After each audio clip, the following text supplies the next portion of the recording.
Students, आपको 310 312 page number को बहुत ही अच्छे से रीड करना है। ठीक है, उसके रीड करने से ही आपको ये जो टॉपिक जो बोलते जा रही हूँ वो आपके क्लियर हो जाएंगे। ठीक है, आपने वो टॉपिक पढ़ा था अपसारी अभिसारी किरणपुंज। अब आपका एक थर्ड टॉपिक है समांतर किरणपुंज। तो आपको समांतर किरणपुंज ऐसी किरण मैं बताती चलूं, समांतर किरणपुंज किसे कहते हैं। समांतर किरणपुंज ऐसी किरणें जो एक दूसरे के समांतर निकलती है, जैसे कि सपोज कर लीजिए ये हमारा समतल दर्पण है।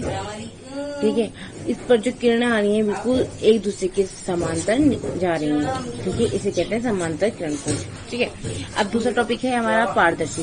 पारदर्शी पदार्थ किसे कहते हैं। ऐसा पदार्थ जिनसे प्रकाश की किरणें आसानी से पार हो जाए उसे पारदर्शी पदार्थ कहते हैं। जैसे कि कांच हमारी प्रकाश की किरणें पूर्ण रूप से निकल जाती है जैसे साफ पानी। ठीक है, अब आप दूसरा टॉपिक है आपका पारभासी। ऐसा पदार्थ जिसमें प्रकाश की किरणें पूर्ण रूप से पार नहीं हो पाती हैं, पारभासी पदार्थ कहलाते हैं। ठीक है, जैसे तेल लगा हुआ कागज, जैसे कागज है उसके ऊपर पूरा तेल लग रहा है तो उसमें क्या होती है, प्रकाश की किरण पूर्ण तरीके से पार नहीं हो पाती है। घिसा हुआ शीशा, उस पर भी प्रकाश की किरणें पार नहीं हो पाती है। आंख से भी हमारी प्रकाश की किरणें पार नहीं हो पाती हैं। ठीक है, अब तीसरा टॉपिक है अपारदर्शी। ऐसा पदार्थ जिसमें प्रकाश की किरणें पार नहीं हो पाती, हैं उसे अपारदर्शी पदार्थ कहते हैं। ठीक है, जैसे सपोज लकड़ी। ठीक, अब आपका नेक्स्ट टॉपिक है प्रकाश का परावर्तन। It is too important topic. जब किसी सतह से प्रकाश की किरणें टकराकर वापस उसी सतह में लौट आती हैं उसे प्रकाश की परावर्तन कहते हैं। जैसे कि ये समतल दर्पण है, इस पर कलाई की गई है लाल ऑक्साइड की। ठीक है, रेड ऑक्साइड। इस पर प्रकाश यहाँ से सूर्य से प्रकाश की किरण कोई आकर किसी भी तल की किसी भी बिंदु पर टकरा रही है और उसी मार्ग से वापस लौट जा रही है, इसे प्रकाश का परावर्तन कहते हैं। इस बिंदु की प्रकाशिक किरण किसी भी समतल दर्पण की किसी भी बिंदु पर आकर टकराती है उसे आपतित किरण कहते हैं, और यहाँ उसी बिंदु से वापस लौट जाती है उसे परावर्तित किरण कहते हैं। ठीक है, जिस बिंदु पर आकर टकराती है उसे आपतन बिंदु कहते हैं। ठीक है, ये हमारी हो गई है आपतित किरण, ये हो गई हमारी परावर्तित किरण। ठीक है, आपतन बिंदु से खींचे गए लंब को ही अभिलंब कहते हैं। ठीक, समझ में आया।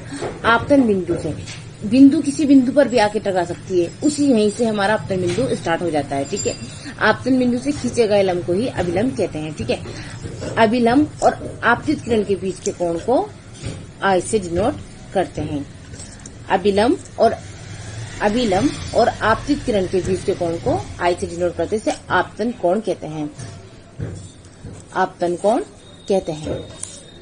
परावर्तित किरण और अभिलंब के बीच के कोण को आर से डिनोट करते हैं, इससे परावर्तन कोण कहते हैं। ठीक है स्टूडेंट्स, आपको पता है, अब मैंने आपको बता दिया प्रकाश का परावर्तन, और नेक्स्ट आपको बता दिया प्रकाश का परावर्तन।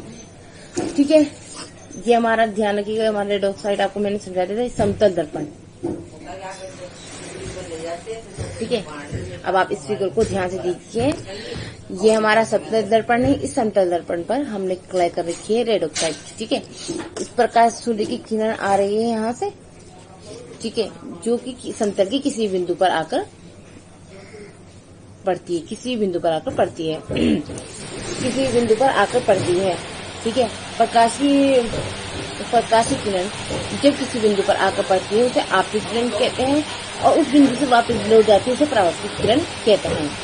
ठीक है, उस बिंदु को आपतन बिंदु कहते हैं, और आपतन बिंदु से खींचे गए लंब को अभिलंब कहते हैं। ठीक है, अभिलंब और आपतित किरण के बीच के कोण को आई से डिनोट करते हैं, जिसे आपतन कोण कहते हैं।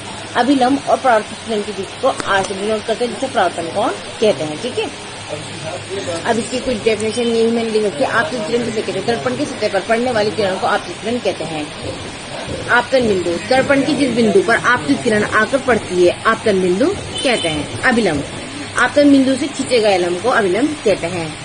परावर्तित किरण, दर्पण से परावर्तन के बाद जो किरण वापस लौटती है दर्पण से परावर्तन के बाद, जो किरण वापस लौटती है उसे परावर्तित किरण कहते हैं। ठीक है स्टूडेंट्स।